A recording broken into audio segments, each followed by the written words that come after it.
गुना ज्यादा आदर वो अपनी माँ को देता है। माँ के प्रति तो जीव का बड़ा पवित्र भाव होता है। तो अब तक आपने पत्नी के रूप में सम्मान मुझसे पाया है और आज से आप माँ के रूप में मुझसे सम्मान पाओगी। बैठ जाओ। लेकिन ऐसा क्यों किया आपने? और तब शिव जी ने कहा, अब उन्हीं बातों को दोहराऊं ये ठीक नहीं, बस इतना कह देना चाहता हूं कि आपने जो भी कुछ किया मैंने सब देखा है अपनी आंखों से, क्योंकि मैं शिव हूं। जीव से फिर भी थोड़ी देर के लिए छुप जाता है, लेकिन मुझसे तो कुछ छुपता नहीं। मैं तो सब देखता हूं कि व्यक्ति कर क्या रहा है। देवी, तुमने माँ सीता का रूप लिया, अब मैं तुम्हें पत्नी के रूप में कैसे स्वीकार करूं? और ये कहकर के शिव जी ने आंखें बंद कर दी। सती जी चीखने लगी, रोने लगी, नहीं नहीं, मेरा त्याग मत कीजिए, मेरा त्याग मत कीजिए, मुझे क्षमा कर दीजिए, मुझे क्षमा कर दीजिए। लेकिन शिव जी ने आंखें बंद कर दी। शंकर सहज स्वरूप संभाल, शिव जी ने अपने आप को संभाला। और वास्तव में ऐसी विचित्र परिस्थिति जब हमारे जीवन में आए, वो शिव ही थे जिन्होंने अपने आप को संभाल लिया। क्या हम लोग अपने आप को संभाल पाते? आप कल्पना करें, बसा हुआ गृहस्थ जीवन उजड़ गया आज से।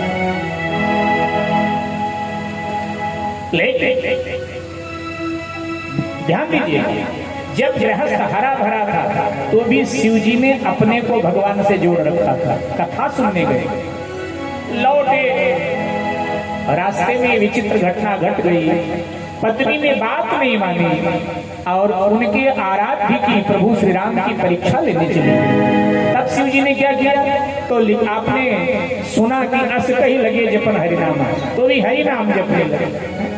और आज गृहस्थी उजड़ गई शिव जी की, तो भी वो हरि नाम जप रहे हैं। कदम कदम पर शिव जी जीव को ये संदेश ले रहे हैं, जीवन में जो भी परिस्थिति आए, अपने को भगवान से अलग मत करो, अपने को भगवान से जोड़ करके रखो। आज पतझड़ आ गया तुम्हारे जीवन में, तो कल बाहर वापस लौटेगी। शिव जी कहते हैं जीव को मुझसे सब सीखना चाहिए। शिव जी सिखा रहे हैं हमको, आपको। और लिख देते हैं कि शंकर सहज स्वरूप संभाल,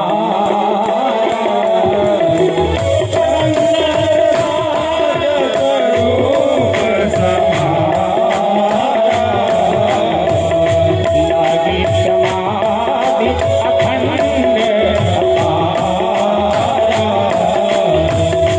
लागी समाधि अखंड।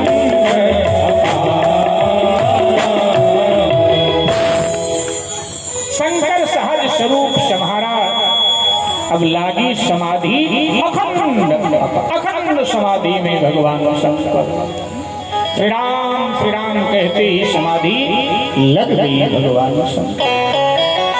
सती सामने बैठी बैठे शिव के मुखमंडल को देख देख करके रो रही और भगवान से प्रार्थना करती, हे प्रभु, हे श्री राम जी, मैंने सुना है और ऐसा मैंने वेदों में पढ़ा है कि आप अकारण करुणा वर्णाले, आप दीन बंधु हो, आप आरती हरण हो, माने दुख हरण हो।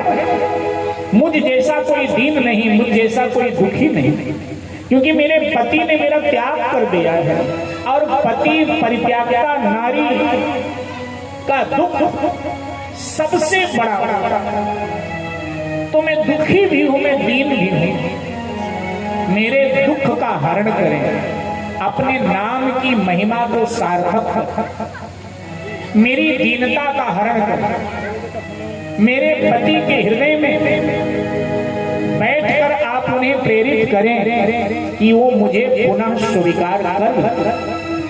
और अगर ऐसा आप नहीं करते तो हे प्रभु श्री राम, मुझे मुंह मांगी मौत दे दो, क्योंकि अब मैं जीना नहीं चाहती हूँ, मैं मरना चाहती हूँ। क्योंकि मैंने इस शरीर से पति का भी द्रोह किया है और मैंने इस शरीर से परमात्मा की भी द्रोह किया है, आपका भी द्रोह किया। दो दो द्रोह मेरे ऊपर लगे हैं। मैं पति द्रोही हूँ और मैं परमात्मा द्रोही हूँ। अब मैं जीना नहीं मरना चाहती हूँ। विलाप करती मेरे भाई बहन 87,000 वर्ष बीत गए। शिव जी को समाधि में बैठे बैठे और सती जी को रोते रोते कितने वर्ष बीते?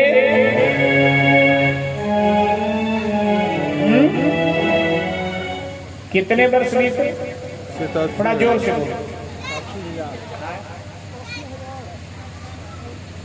हाँ जी, कितने वर्ष? 87,000 जी 87,000 वर्ष बीत गए। अब कई साहब लोग प्रश्न करते हैं कई जगह। यहाँ तो बहुत अच्छा है, यहाँ से भक्त है और पंजाब की धरती तो भक्तों की धरती है, ये गुरुओं की धरती है। इस भूमि ने देश को 10-10 गुरु दिए। यहाँ कोई, मैं पंजाब में जहाँ भी कथा कोई प्रश्न नहीं करते, बड़े भाव से सुनते। कई जगह लोग पूछते, खास करके बिहार के लोग बड़ा प्रश्न करते हैं। बिहारी बाबू लोग बहुत प्रश्न। महाराज एक बात बताओ, क्या 87,000 वर्ष तक शिव जी बैठे? हाँ हाँ।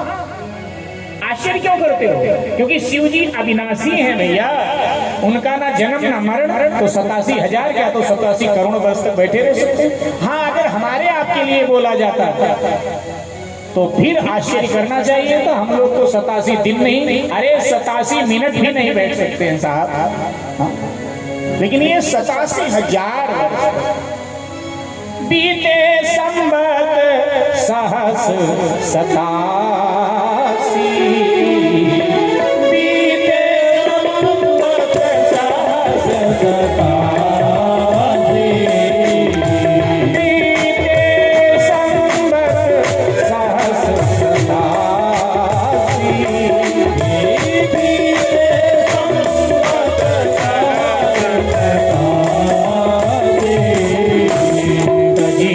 समाधि संभूय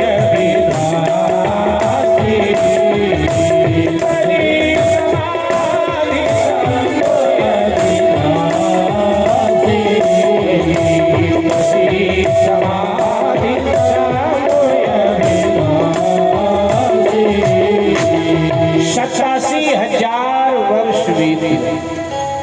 87,000 वर्ष के बाद शिव जी ने आंख खोली, और जब शिव जी ने आंख खोली तो शिव जी बोले क्या? आजकल सुबह सुबह लोगों की आंख खुलती है तो क्या बोलते हैं? एक सज्जन ने बताया मुझे, शहरी बाबू ने, कि महाराज आजकल जब सुबह सुबह आंख खुलती है तो लोग यही बोलते हैं चाय तैयार है कि नहीं, क्योंकि बेटी पीने की आदत। अच्छा, ना कुल्ला करेंगे ना बुरश करेंगे, बस गटक जाए। अखबार आया कि नहीं, चाय तैयार है कि नहीं? वैसे चाय की महिमा तो खैर है। गुजरात के एक महात्मा जी कहने लगे कि देखो भैया, आजकल जो महिमा चाय की है ना, वो महिमा न राम की, न कृष्ण की, न शिव की, किसी की नहीं। हमने कहा महाराज वो कैसे? बोले देखो, राम जी को, कृष्ण जी को, शिव जी को हिंदू ही तो मानता है, दूसरे धर्म वाले तो नहीं मानते। हाँ, बात तो ठीक है। बोले हजरत मोहम्मद साहब को इस्लाम के लोग मानते हैं, दूसरे लोग नहीं मानते। ईसा मसीह जी को ईसाई मानते हैं, दूसरे लोग नहीं। लेकिन चाय को तो सब बराबर आदर देते हैं, सब बराबर सम्मान देते हैं। चाय की तो सभी आदर। अच्छा, चाय धर्म निरपेक्ष भी है, सेकुलरवादी है चाय। चाय का और चाय पीने वालों का कोई धर्म नहीं है। कहते चाय तो ले लेंगे, चाय में क्या हुआ? सब जगह चाय ले लेते हैं, तो चाय की महिमा। जो लोग ये दावा करते हैं ना कि हम कहीं नहीं कुछ खाते और ये नियम होने, चाय हमने देखा है वो भी ले लेते हैं। तो चाय में क्या? और जिन महात्मा जी की मैं बात करता हूँ वो चाय से इतने प्रभावित हो गए कि उन्होंने चाय माता की आरती लिख दी। सुना दो, वैसे हमने पहले भी सुनाया यहाँ कथा में, मुझे याद है, फिर भी प्रसंग आया तो सुना दे। उन महात्मा जी ने चाय की आरती लिख दी। बोले चाय की बड़ी महिमा। बोले कैसे? बोले जय जय चाय माता, बोलो जय जय चाय माता, और तेरा दर्शन करने सब होटल में जाता, बोलो जय जय चाय माता। एक बुजुर्ग सज्जन मुझे बता रहे थे कि महाराज जब चाय भारत में पहली बार आई, अंग्रेज लेकर के आए, तो हर चौराहे पर फ्री में चाय देते थे। पकड़ पकड़ कर भारतीय को चाय पी लो, चाय पी लो, चाय पी लो, जबरदस्ती चाय पिलाते, जबरदस्ती। क्योंकि चाय पियोगे बीमारी बढ़ेगी, दवा हमारे यहाँ से आएगा। दूध ले गए, चाय दे गए, नहीं तो हमारे यहाँ तो दूध पीते थे लोग। दूध अब वो खुद पीते हैं और चाय हमको दे गए, चाय तुम पियो। अच्छा, जनेऊ वो पहनने लगे और हमारा जनेऊ उतरवा दिया। हम जनेऊ पहनते हैं कहाँ आजकल? हिंदू जनेऊ पहनते हैं, कोई 100 में एक आध होता। तो जनेऊ तो वो खुद पहनने लगे, हमारा जनेऊ उतरवा दिया। हमने चोटी कटवा दिया, उन्होंने चोटी बढ़ा दिया। आप ऋषिकेश जाइए, वृंदावन जाइए, देखिए ना कितनी मोटी मोटी चोटी बड़े अंग्रेजों की होती। उन्होंने चोटी रख लिया, हमने चोटी कटवा दिया। हमने तिलक चंदन धो दिया, उन्होंने तिलक चंदन लगा लिया। बोले ये सब हम करेंगे। हमने माला छोड़ दिया, क्योंकि कोई माला नवयुवक जपने लगे तो हम ही लोग टिप्पणी करते हैं, तू बाबा जी बन गया है क्या? भाई तू तो बड़ा भगत है। अब मानो भगत होना भी कोई अपराध है क्या? हमारी कोई बहन बेटी थोड़ा माला जपने लगे, तू तो बड़ी भगतनी बन गई। अब भगतनी बनना भी कोई अपराध है क्या? माला जपना क्या अपराध की कोटि में आता है क्या? तिलक चंदन लगाना क्या अपराध की कोटि में आता है? मेरे भाई बहन, अपने पूर्वजों का इतिहास जरा पढ़ो। आपके पूर्वजों ने जजिया कर देना स्वीकार कर लिया था, लेकिन तिलक चंदन चोटी जनेऊ नहीं छोड़ा था। औरंगजेब ने कहा हिंदू के मस्तक पर तिलक होगा, जनेऊ होगा, चोटी होगी, मंदिर में जाना चाहता है तो जजिया नाम का कर जमा कर। अगर कर नहीं जमा करेगा तो चोटी कटवा दी जाएगी, चंदन पुछवा दिया जाएगा, जनेऊ जलवा दिया जाएगा। आपके पूर्वजों ने कहा कि जजिया देंगे लेकिन चंदन नहीं धोएंगे, चोटी नहीं कटवाएंगे, जनेऊ नहीं उतारेंगे, जजिया कर दे देंगे। और जजिया कर दिया आपके पूर्वज। कवि भूषण की कविता आपने पढ़ी होगी, सुनी होगी। कवि भूषण औरंगजेब के समकालीन है कवि भूषण, और भारत की दुर्दशा का आंखों देखी वर्णन कवि भूषण ने किया है। कवि भूषण लिखता है कि दुराधर्ष कुंभकर्ण अवतारी औरंगजेब। औरंगजेब कुंभकर्ण की तरह अनाचार कर रहा था, रावण की तरह अनाचार कर रहा था उस समय। दुराधर्ष कुंभकर्ण अवतारी औरंगजेब काशी और प्रयाग में दुहाई फेरी रब की, काशी और प्रयाग में दुहाई फेरी रब की, तोड़ डाले देवी देव शहर और मोहल्लों के, तोड़ डाले देवी देव शहर और मोहल्लों के। लाखों मुसलमान किए माला तोड़ी सबकी, लाखों मुसलमान की तलवार के जोर पर, और माला तोड़ी सबकी। आगे भूषण कवि कहते हैं काशी करबला होती, मथुरा मदीना होती, अगर शिवाजी न होते तो सुन्नत होती सबकी। अगर शिवाजी न होते तो सुन्नत होती सबकी। उस समय छत्रपति शिवाजी हुए और छत्रपति शिवाजी ने औरंगजेब को नाकों चने चले। छत्रपति महाराष्ट्र में और पंजाब में दशमेश पिता गुरु गोविंद सिंह जी महाराज, इन्होंने तिलक की रक्षा किया, जनेऊ की रक्षा किया, चोटी की रक्षा किया। गुरु तेग बहादुर सिंह जी महाराज ने तो तिलक जनेऊ की रक्षा के लिए अपना बलिदान दिया। इतिहास को याद रखा। मेरे भाई बहन, तो मैं निवेदन कर रहा था, चाय माता आई थी ना बीच में, हाँ ठीक है, चाय माता। ओम जय जय चाय माता, तेरा दर्शन करने सब होटल में जाता। बोलो जय जय चाय माता। अब स्वरूप कैसा है चाय माता का? बोले रक्त वर्ण लाल रंग की है, रक्त वर्ण तू माता, रक्त को ही पीती और जो जन प्रेम करे नित, जो जन प्रेम करे नित, हुआ का जीवन ले लेती। बोलो जय जय जय माता, जय जय जय माता, बोलो जय जय जय माता। तेरा दर्शन करने, तेरा दर्शन सब होटल में जाता। बोलो जय जय माता। हिंदू मुस्लिम सब तुझे प्यार करते हैं, हिंदू मुस्लिम सिख ईसाई सब तेरा गुण गाता।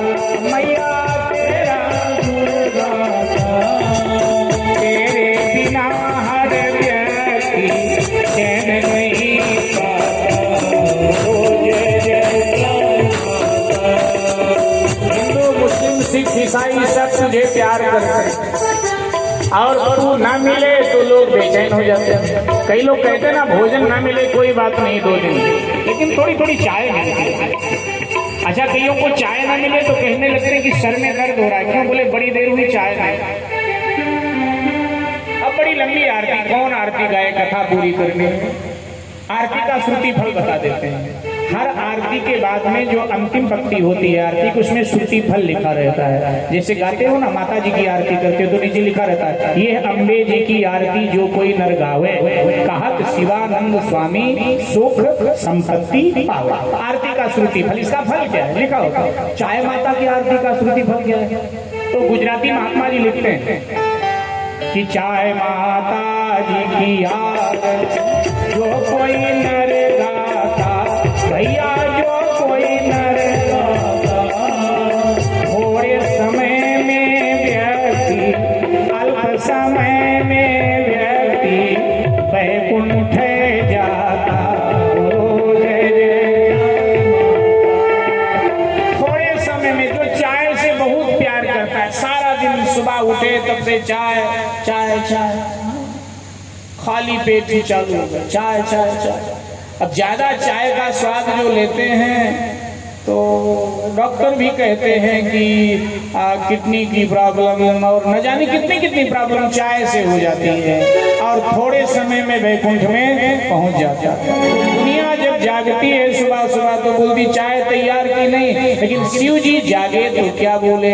जीव और शिव में ही अंतर है। शिव क्या बोले तो शास्त्रकार कह देते हैं कि राम राम शिव सुमिरन लागे, राम राम शिव सुमिरन लागे, राम राम शिव सुमिरन लागे, राम राम शिव सुमिरन लागे। कान्यऊ सती जगत पति जागे, कान्यऊ सती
निकला। सती जी समझ गई जगत पति जग गए। संबोधन देखिए शास्त्र का, सती जी समझ गई जगत पति जग गए, क्योंकि अब मेरे पति नहीं रहे, अब तो ये जगत के पति हो गए, जगत पति जग गए। सती जी उठी, शिव जी के पास गई, चरणों में हाथ जोड़कर प्रणाम किया। शिव जी ने पुनः सती जी को सामने आसन दे दिया, बैठे। सती जी बैठकर फिर सिसकियां ले रोने। शिव जी ने दृष्टि डाली सती पर, सती जी का शरीर एकदम काला काला हो गया, कुरूप हो गई सती। शरीर सूख करके हड्डियों का ढांचा मात्र हो गया, आंखें अंदर को धस गई हैं, कपोल काले हो गए हैं, केस सब उलझ गए, मैले हो गए हैं, वस्त्र एकदम मैले हो गए हैं, वस्त्र आंखों से अविरत आंसुधारा बह रही। शिव जी तो कर्पूर गौरम करुणावतारम, करुणावतार को करुणा आई सती पर। ओ क्या हालत हो गई ईश्वर। चलो, कभी मेरी पत्नी थी, इसका कल्याण जिसमें हो मुझे वो कार्य करना चाहिए। शिव जी ने कहा सती, रोने से कभी भी दुख कम नहीं होता। मैं तुम्हें राम कथा सुनाता और राम कथा जीवन के व्यथा को मिटाती है देवी। अगर तुमने ध्यान से राम कथा सुन लिया तो तुम्हारे जीवन की व्यथा मिट जाएगी। सिसकियां लेती हुई सती ने कहा, सुनाइए स्वामी। और भगवान शंकर अब सती को श्रोता बनाकर कैलाश के शिखर पर रसीली राम कथा कहने लगे। कहन हरि कथा रसाला, भगवान की रसीली कथा कहने लगे। माने बीच में हाथ से रस के दृष्टांत देते हैं कि जिससे सती थोड़ा हंसेगी ना तो थोड़ा इसका दुख थोड़ा हल्का। तो रसीली कथा भगवान शंकर कैलाश पर कहने लगे। तो इधर तो सती जी को शिव जी राम कथा कैलाश पर सुनाने लगे, और उधर अब थोड़ा चैनल बदल लीजिए, ये कैलाश वाला चैनल बंद कीजिए और कनखल वाला चैनल खोल लीजिए। देखिए कनखल में क्या हो रहा है। उधर दक्ष महाराज ने कनखल में आज एक सभा बुलाई और सभा बुला करके सबको उचित आसन प्रदान किया। और फिर दक्ष महाराज ने कहा कि देखो एक यज्ञ हम करना चाहते हैं, कैसा रहेगा? तो सभी ने कहा कि यज्ञ समाज कल्याण के लिए होता है और यज्ञ करेंगे तो बड़ी अच्छी बात। बोले ऐसा यज्ञ हम करेंगे जैसा यज्ञ आज तक न कभी हुआ है ना आगे कभी होगा। बोले तो और अच्छी बात, अच्छी बात, इतना बड़ा यज्ञ करेंगे। बोले नहीं, मेरा यज्ञ बड़ा भी होगा और एक नवीन यज्ञ होगा, क्योंकि मेरे यज्ञ में सबका पूजन होगा। मेरे यज्ञ में सबका पूजन होगा लेकिन शिव का पूजन नहीं होगा। तो दधीची, अंगिरा, वशिष्ठ, नारद, पौलुस उठकर खड़े हुए। बोले फिर ये यज्ञ किस काम का? क्योंकि शिव विहीन यज्ञ का कोई वेद में विधान ही नहीं। क्योंकि यज्ञ समाज कल्याण के लिए किया जाता है और समाज कल्याण के जो देवता है वो भगवान शंकर है। अब जिस यज्ञ में समाज कल्याण के देवता का पूजन ही नहीं होगा, क्या वो यज्ञ समाज कल्याण के लिए समर्थ होगा? क्या उस यज्ञ से समाज का कल्याण होगा? अर्थात नहीं होगा। ये तो व्यर्थ परिश्रम करना। शिव विहीन यज्ञ का उद्देश्य क्या है? दक्ष ने कहा शिव विहीन यज्ञ का उद्देश्य है शिव का अपमान करना। नारद जी ने कहा राजन, जो सत्कर्म किसी के अपमान करने के लिए किया जाता है, किसी को चिढ़ाने के लिए किया जाता है, वो सत्कर्म कभी पूर्ण नहीं होता है। उस सत्कर्म में विघ्न आते हैं और वो सत्कर्म नष्ट हो जाता है। दक्ष ने कहा नहीं, मैं तो करूंगा ऐसा यज्ञ। तो नारद, अंगिरा, वशिष्ठ, पौलुस, दधीची, इन लोगों ने कहा कि फिर हम आपके यज्ञ का और आपकी सभा का बहिष्कार कर रहे हैं। ये कहकर चलेगा। ब्राह्मणों ने कहा कि राजन ऐसा नहीं, शिव देखो तुम्हारे दामाद हैं और समाज कल्याण के देवता हैं, और दामाद से क्या नाराज है? कोई घर में शुभ कर्म हो तो बेटी दामाद को बुलाया जाए, तो आप उन्हें बुलाइए। दक्ष ने फटकार लगाया, ब्राह्मणों खबरदार, चुप चुप चुप, तुम सब करते हो पक्षपात, आती है तुमको लाज नहीं, और उस जटा झूठ वाले सर को झुक सकता मेरा ताज नहीं, उस जटा झूठ वाले सर को झुक सकता मेरा ताज नहीं, झुक सकता मेरा ताज नहीं, झुक सकता मेरा ताज नहीं, झुक सकता मेरा ताज नहीं, झुक सकता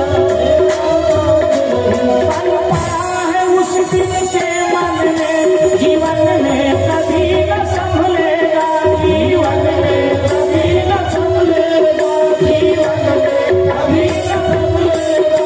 ना दिया चराने वाले से बिगड़ा संबंध न संभलेगा, बिगड़ा संबंध न संभलेगा, बिगड़ा संबंध न संभलेगा। ना दिया चराने वाले से बिगड़ा संबंध न संभलेगा, ना दिया चराने वाले से बिगड़ा संबंध न संभलेगा। घर में मुझे जीतने की इच्छा है डमरू के बल से, इच्छा है डमरू के बल से, इच्छा है डमरू के बल से। रज कर में भी इतनी उछाल जो टकराए विंध्याचल से, जो टकराए विंध्याचल से, जो टकराए विंध्याचल से। सब चूर चूर कर डालूंगा, सब चूर चूर कर डालूंगा, अभिमान और कद उसका मैं, अभिमान और कद उसका मैं दूंगा शीघ्र प्रयत्नों से जग संहार।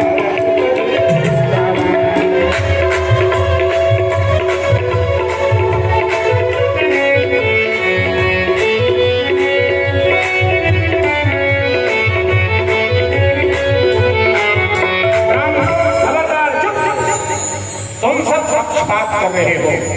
तुम चाहते हो कि एक राजा का मुकुट एक भिखारी के चरणों में झुके, उस जटाजूट वाले शिव को, उस नादिया पर सवारी करने वाले शिव को, उस शमशानवासी शिव को दक्ष का सर कभी झुकेगा नहीं। बताओ, शिव विहीन यज्ञ करवाओगे कि नहीं करवाओगे? उन ब्राह्मणों की जो अगुवाई है वो भृगु करते हैं, भृगु नाम के ऋषि। भृगु ऋषि को भय हुआ और भय के मारे भृगु ऋषि ने कहा, राजन आप जैसा कहेंगे वैसा यज्ञ मैं करवा दूंगा, माने शिव विहीन यज्ञ मैं करवा दूंगा। ध्यान दीजिएगा, धर्माचार्य निर्भीक होना चाहिए। अगर धर्माचार्य निर्भीक नहीं है, डरपोक है, तो समझ लो धर्म नष्ट होगा, धर्म को बड़ी क्षति पहुंचेगी। ध्यान दीजिए, रामायण का ये सुंदरकांड का आप सब पाठ करते होंगे शायद, मंगलवार शनिवार को करते होंगे। कितने लोग करते हैं सुंदरकांड का पाठ? हाँ जी, बस अकेली माता जी करते हैं सुंदरकांड।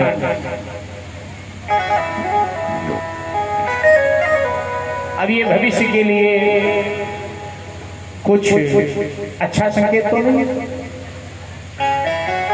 कि हिंदू परिवारों में और वो भी शनिवार या मंगलवार को भी सुंदरकांड का पाठ होना चाहिए। चलते फिरते कर लो, दुकान पर बैठे बैठे कर लो, ऑफिस में बैठे हो तो जब समय मिले तब कर लो, अरे चलते फिरते गाड़ी में बैठे बैठे कर लो, कैसे भी कर लो। सुंदरकांड जीवन के हर पहलू को सुंदर बनाता है। तो मैं निवेदन कर रहा था कि सुंदरकांड में विभीषण के द्वारा बोला गया है, क्या बोला गया है कि सचिव वेद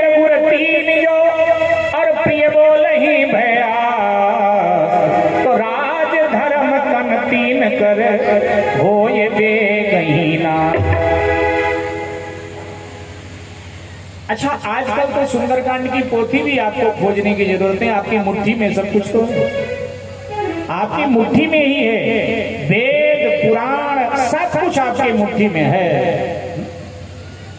जब मर्जी तब निकालो और पाठ करो।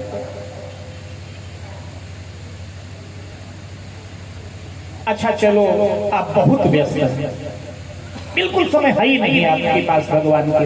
वैसे कल भी मैंने कहा था सारा समय भगवान का है और भगवान के समय में से कुछ भगवान को दें, लेकिन शायद आप बहुत कंजूसी करते हो। आप भगवान को रुपया पैसा चढ़ा देते हो लेकिन समय नहीं देना चाहिए। तो कोई बात नहीं, जब सैर करने तो सुबह जाते हो, घूमने तो जाते होंगे ना सुबह, तो जब घूमने जाएं तो मोबाइल में सुंदरकांड लगा दीजिए और वो पाठ आप सुनते थे, तो सुनने से भी बहुत लाभ आपको हो जाएगा। सुनते सुनते आपको याद हो जाएगा, और जब याद हो जाएगा तब तो चाय की चुस्की लेते लेते, नाश्ता करते करते, मटर गश्ती करते करते भी गाते रहो दो चार पत्तियां कैसे दिखा। तो धर्माचार्य निर्भीक होना चाहिए, निडर होना चाहिए। अगर धर्माचार्य डरपोक है तो धर्म का नाश होता है, यजमान का भी नाश होता है। अभी इस यजमान का नाश होने वाला है दक्ष का, क्योंकि इसका धर्माचार्य भृगु डर गया। नहीं, भृगु को कहना चाहिए नहीं, जिस यज्ञ का वेद में विधान नहीं वो यज्ञ है, ऐसा यज्ञ नहीं करवाएगा। लेकिन कहा नहीं राजन, जैसा कहोगे ना सब करवा देंगे। और फिर तो साहब कनखल में गंगा के पावन तट पर विशाल यज्ञ मंडप की रचना हुई है। सबको आमंत्रण दिया गया है। मानो गंधर्व, किन्नर, यक्ष, देवता सबको बुलाया गया। तीन को छोड़ दिया गया, तीन को बुलाया गया, बाकी सबको बुलाया गया। तीन किन को नहीं बुलाया दक्ष ने, मालूम है? हाँ भाई, क्या कह रहे हैं? पार्वती तो नहीं है ही नहीं। हाँ ठीक है, और ठीक, बहन जी ने ठीक बताया कि एक तो शिव जी को नहीं बुलाया, दो किसको नहीं बुलाया, ब्रह्मा जी को नहीं बुलाया, और नारायण को, विष्णु को नहीं बुलाया। ब्रह्मा, विष्णु, महेश, बिहाई, तीन लोगों को छोड़ दिया। जो सृष्टि के मूल है तीन ना, तीनों को छोड़ दिया। अच्छा, दक्ष का रिश्ता इन लोगों से क्या है? दक्ष ब्रह्मा जी के पुत्र हैं और ब्रह्मा जी भगवान नारायण के नाभि कमल से उत्पन्न हुए हैं, तो इस नाते विष्णु जी दक्ष के दादा लगे रिश्ते में। पोता इतना अहंकारी हो गया कि घर में इतना बड़ा यज्ञ है और दादाजी को नहीं बुलाया। क्या ऐसे पोते का कल्याण होगा? अरे कोई शुभ कार्य होता है तो दादा दादी का आशीर्वाद लिया जाता है, लेकिन नहीं बुलाया। अरे पिता ब्रह्मा को भी नहीं बुलाया, नहीं। और शिव जी को तो बुलाने का मतलब ही नहीं था, क्योंकि शिव जी का अपमान करने के लिए सब खेल कर रहा है। तीन को नहीं बुलाया, बाकी सबको आमंत्रण दिया। स्वर्ग के देवी देवता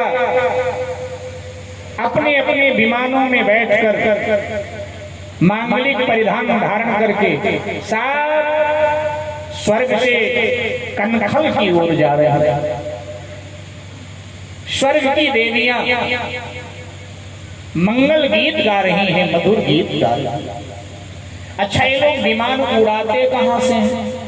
यद्यपि स्वर्ग से कनखल जाने के अनेक मार्ग थे, आकाश से अनेक रास्ते थे, लेकिन किसी अन्य रास्ते से लोग जा ही नहीं रहे हैं। ये देवता अपना विमान उड़ा कहा रहे हैं? कैलाश के ऊपर से उड़ा, जबकि कैलाश के ऊपर से विमान उड़ाना वर्जित है, आज भी वर्जित है। ज्यादा तो आप लोगों को पता होगा। एक सज्जन मुझे बता रहे थे कि अंतरराष्ट्रीय संधि है इस बात की कि कैलाश के ऊपर से विमान नहीं उड़ाए जाएंगे। क्यों? बोले कैलाश में कोई ऐसे चुंबकीय शक्ति है, क्योंकि उसके ऊपर से कोई वस्तु गुजरे तो नीचे को खींचती, ऐसा कुछ है। इसलिए आज भी विश्व के जितने देश हैं अंतरराष्ट्रीय संधि हुई, कि भाई कैलाश के ऊपर से विमान ना उड़ाए जाए, अन्यथा कोई बहुत बड़ी दुर्घटना हो सकती है। इसमें कुछ है, ये तो विज्ञान भी मानता है, क्योंकि सायंकाल सूर्यास्त के समय उसमें से बड़ी बड़ी दिव्य ध्वनियां निकलती हैं कैलाश से, जैसे लगता है मृदंग बज रहा हो, कुछ झंकार हो रही है, मानो कुछ नर्तन गायन चल रहा हो। ऐसा विज्ञान भी इस बात को मानता है। अच्छा, कई प्रकार की लाइटें अपने आप निकलती हैं, अपने आप, वहां कोई लाइटिंग थोड़ी करेगी, अपने आप कई प्रकार की लाइटें निकलती हैं उसमें। इस बात को विज्ञान भी स्वीकार करता है। तो ये देवता लोग कैलाश के ऊपर से विमान उड़ा रहे हैं। अच्छा, कैलाश के ऊपर से विमान क्यों उड़ा रहे हैं? ध्यान दीजिए, ये शिव जी को बताना चाहते हैं। यहाँ देवताओं का स्वभाव बिल्कुल हमारे आपकी तरह लग रहा है। ये शिव जी को बताना चाहते हैं कि बाबा ससुराल तो तुम्हारी है और तुम्हें नहीं बुलाया गया, देखो हमको बुलाया गया, हम जा रहे हैं, बैठे रहो। बिल्कुल हमारे आप जैसे आपने लोक व्यवहार में ऐसा अनुभव किया होगा। आपके रिश्तेदारी में कहीं अनबन हो गई, मान लिया किसी भाई की अपने ससुराल वालों से या किसी बहन की अपने मायके वालों से थोड़ी अनबन चल रही है, आजकल आना जाना बंद हो, तो वो भी आपके पड़ोसी को आमंत्रण जरूर भेजेंगे, आपके जो इष्ट मित्र हैं उनको आमंत्रण जरूर भेजेंगे। अच्छा, जब वो जाएंगे तो चुपचाप नहीं जाएंगे, वो आपका बेल बजाएंगे, आप बाहर निकलेंगे, साथ क्या चल नहीं रहे, वो निमंत्रण आया आपके वहां, आप नहीं जा रहे। उनको पता है कि आजकल आपका आना जाना बंद है, आपकी थोड़ी बोलचाल भी बंद है, आप आजकल आ जा नहीं रहे, थोड़ी बात बिगड़ी हुई है, ये मालूम है उन्हें। फिर भी आपको चिढ़ाने के लिए कि जी रिश्तेदारी तो तुम्हारी है और तुम्हें नहीं बुलाया, देखो हमको बुलाया, हम जा रहे हैं, बिल्कुल जरूरी काम छोड़ करके जरूर जाएगा।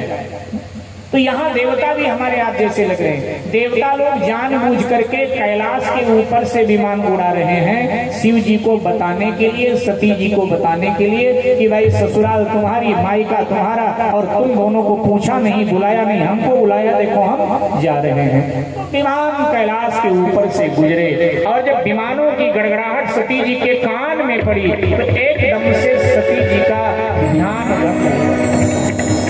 कथा सुन रही थी ना, ध्यान भंग हुआ, कथा में से ध्यान सती जी का हटा और एकदम ऊपर अंतरिक्ष में गया। आकाश में देखा, कांटा लगा, कतार लगी है विमानों की, एक विमान के बाद दूसरा, दूसरा के बाद तीसरा विमान। सती जी ने पूछ लिया, पतिदेव, हाँ आप तो अंतर्यामी हैं, आपको तो सब ब्रह्मांड की खबर रहती है, आज सृष्टि में कोई मंगल उत्सव है क्या? ये स्वर्ग के देवी देवता कहाँ जा रहे हैं विमान में बैठे? देखो ना कितना कितना सुंदर मंगल गीत गा रही हैं देवियां, ये सब सज के कहाँ जा रहे हैं? पतिदेव बताओ ना। शिव जी ने कहा, देवी देखो ये संसार है और संसार में दो ही उत्सव होते हैं, या मंगल उत्सव या अमंगल उत्सव, दो ही होते हैं, इसलिए सब संसार में चलता। कहीं जा रहे हैं, छोड़ो, कथा सुनो ध्यान से, कथा में विघ्न नहीं डाला जाता, कथा सुनी। सती जी ने कहा, कथावाचक तो घर का ही है, कहीं बाहर से थोड़ा आया है, ये दक्षिणा देकर बाहर से बुलाया गया चला जाएगा, कथा तो फिर कभी हो जाएगी। पहले मुझे बताओ, आज सृष्टि में कौन सा मंगल उत्सव? ये लोग कहाँ जा रहे हैं? सती सुनने के लिए तैयार नहीं। अच्छा, जब सामने वाला सुनना न चाहे तो सुनाने वाले को तो चुप होना पड़ेगा। तो शिव जी ने कहा कि देवी ठीक तो नहीं कर रही हो, लेकिन अब नहीं सुनना चाहती हो तो फिर तुम्हारा भाग्य, मैं क्या कहूँ। देवी तुम जो पूछ रही हो ना बार बार, ये कहाँ जा रहे हैं? सुनिए, आपके पिता महाराज श्री दक्ष कनखल में एक यज्ञ कर रहे हैं, इन सबको आमंत्रण मिला है, तो ये आपके पिता के यज्ञ में सम्मिलित होने के लिए जा रहे हैं। जैसे सती जी ने सुना मेरे पिता के यहाँ यज्ञ, तो जो पिछला दुख था सती जी सब भूल। ये नारी मन है, नारी कितनी दुखी थी, लेकिन जब उसको ये सूचना मिलती कि मेरे मायके में कोई शुभ उत्सव है, मंगल उत्सव है, तो अचानक उसका पिछला दुख समाप्त हो जाता। अचानक थोड़ी देर के लिए, थोड़े दिन के लिए भूल गई पिछला दुख सती जी और एकदम उठकर खड़ी हो गई, मेरे पिता के यहाँ यज्ञ है, अच्छा तो मैं भी तैयार होती हूँ। और तुम भी तैयार हो जाओ, हम दोनों भी चलते हैं। लेकिन हाँ, तुम तो तैयार होते ही नहीं, तुम तो ऐसे नंग धड़ंग उठ के चल देते हो। मैं तैयार होके आती हूँ, फिर हम दोनों चलते हैं। ये कहकर जाने लगे। शिव जी ने कहा ठहरो देवी, ना तो मैं तुम्हारे पिता के यज्ञ में जाऊंगा और ना ही मैं तुम्हें जाने दूंगा। क्यों? एकदम चौंक करके पूछा क्यों? तो कहा देखो देवी, तुम्हारे पिता ने सबको बुलाया, आमंत्रण पत्र भेजा, लेकिन हमें नहीं बुलाया। और जब बुलाया नहीं तो हम जाएंगे। सती जी ने ऐसे कैसे हो सकता है? सती जी ने कहा कि सबको बुलाया हो, आपको ना बुलाया हो। आपको तो ना मेरे पिताजी को लेकर के बड़ी गलतफहमियां हैं। हमारे पिताजी ऐसे नहीं जैसे आप समझते। अच्छा, मैंने शायद कल भी निवेदन किया था कि पति और पिता में कुछ थम जाए ना, तो हर नारी अपने पिता के पक्ष में बोलती है, भले उसे ये मालूम होता है पक्का कि मेरे पिता की ही गलती है, लेकिन पति के सामने यही कहेगी कि मेरे पिता की गलती नहीं हो सकती, तुम्हें गलत फहमी ऐसा। तो सती जी कहते हैं ऐसा हो सकता है कि मेरे पिताजी आपको न बुलाओ? बोले फिर आमंत्रण पत्र क्यों नहीं आया?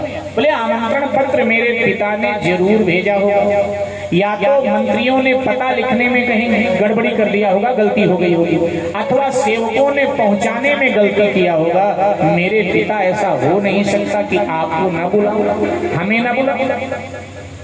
शिव जी ने कहा नहीं सती, आज तुम पक्षपात कर रही हो अपने पिता का।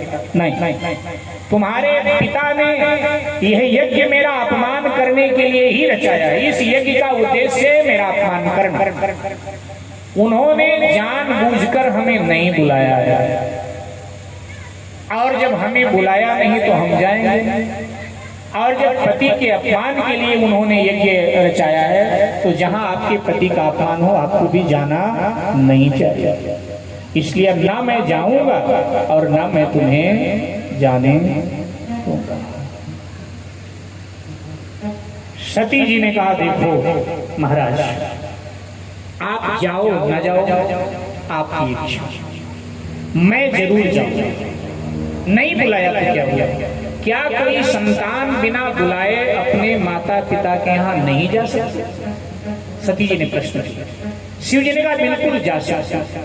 4 जगह बिना बुलाए व्यक्ति को जाना चाहिए। कहाँ कहाँ? शिव जी ने कहा भगवान के मंदिर में, भगवान के कथा कीर्तन में बिना बुलाए व्यक्ति को जाना चाहिए। ये नहीं कि जी मुझे तो आयोजकों ने बुलाया नहीं, निमंत्रण पत्र नहीं दिया, हम क्यों जाए? नहीं, भगवान सबके हैं और हम सब भगवान के हैं। इस नाते बिना बुलाए भगवान के कथा कीर्तन दरबार में जाना चाहिए, पहली जगह। दूसरी जगह, माता पिता के यहाँ संतानों को बिना बुलाए जाना चाहिए। किसी कारणवशात माता पिता से अपने अलग रह रहे हैं, दूर रह रहे हैं, और ये करेंगे भाई माता पिता बुलाएंगे तो मिलने जाएंगे। नहीं, जब समय मिले तो माता पिता के पास जाओ, उनका आशीर्वाद। माता पिता के यहाँ बिना बुलाए जाना चाहिए। मित्र के घर मित्र को सुख दुख में बिना बुलाए जाना चाहिए। नहीं कि मुझे तो बुलाया, ना, बिना बुलाए मित्र को मित्र के सुख दुख में सम्मिलित होना चाहिए, जाना चाहिए। चौथी जगह है गुरु के पास शिष्य को बिना बुलाए जाना। ये नहीं कि गुरु जी ने हमको तो बुलाया नहीं और हम क्यों जाए? नहीं, बिना बुलाए गुरु के पास शिष्य को जाना चाहिए। शिव जी कहते 4 जगह बिना बुलाए जाना चाहिए, लेकिन अगर वहां तुम्हारे विरोध की संभावना है तो इन 4 जगहों का भी त्याग कर देना चाहिए। फिर जब आमंत्रण आए तो जाओ और आमंत्रण ना आए तो न जाओ। बात समझ में आई ना? अगर कोई विरोधी वहां बैठा है तुम्हारा, तुम्हें ऐसा लगता है कि वहां जाने से मेरा अपमान होगा, विरोध होगा, तो फिर इन 4 जगहों का त्याग कर दो। तदपि विरोध मान जहां कोई, ये शिव जी की वाणी है। शिव जी कहते कहाँ गए कल्याण हुआ।